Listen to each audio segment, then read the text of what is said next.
Grabe guys, akala ko normal lang na interview to. So, ayun. Last question. Pwede ba kitang yayain ng 1v1 gamit yung main hero ko sa main hero mo? Parang Melissa versus Moscow.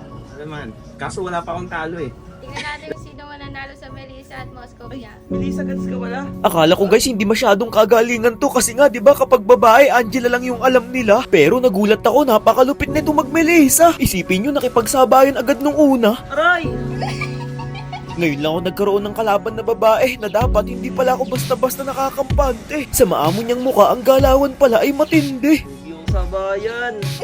Tinatawanan niya na ako agad yan guys, porque na 2-0 niya na ako. Lumakas na rin ang kanyang loob, biruin nyo, pati sa blue blood ko iniimbidan niya na ako. Ang hindi niya alam, humahanap lang ako ng tamang tiyempo at pagkakataon upang dumikit siya sa bato. Tamang-tama kasi kumagat siya sa aking plano. Huli ka.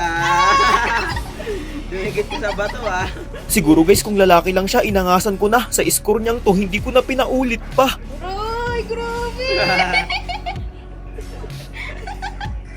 Nagkukunwari lang ako tumatawa dyan pero siniseryoso ko na. Pilit naman eh, halata nyo rin ba? Ramdam niya na rin yun kasi halos hindi na siya lumabas. Lalo na nung nakabuild ako ng winchalat. Naku po, yari ka sa akin ngayon.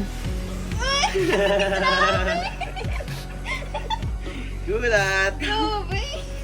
Bale, nung natu-0 ko nga pala siya nung early guys, binasa ko lang yung mga galawan yun nun. Hindi ko pa rin kasi kabisado maging kalaban yung Melissa, kaya nahihirapan din ako nung una ng sobra. Subalit nung nakapako na, lagi na siyang nawawala sa mapa. Mabuti nga kanyo hindi ko ipinatama, kasi kung nagkataon, burado na naman talaga siya ng malala. Kinuha ko muna yung blue blood niya dito guys bago kami magdigmaang muli. Hindi ko na sinayang yung mga oras at tsansa kasi sakto namang naglabasan yung mga minions niya.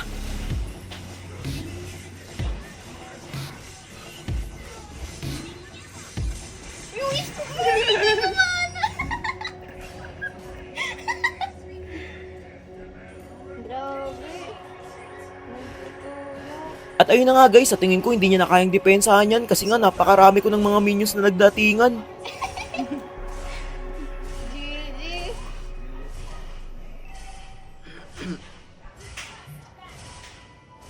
Gagi na indagot! GG! Nice game, nice game. Guys, ang lakas nito kahit babae. Ngayon lang nagkaroon ng babae na nakalaban. Pero kung i-compare sa sila sa mga dumadayo sa akin, mas malakas to.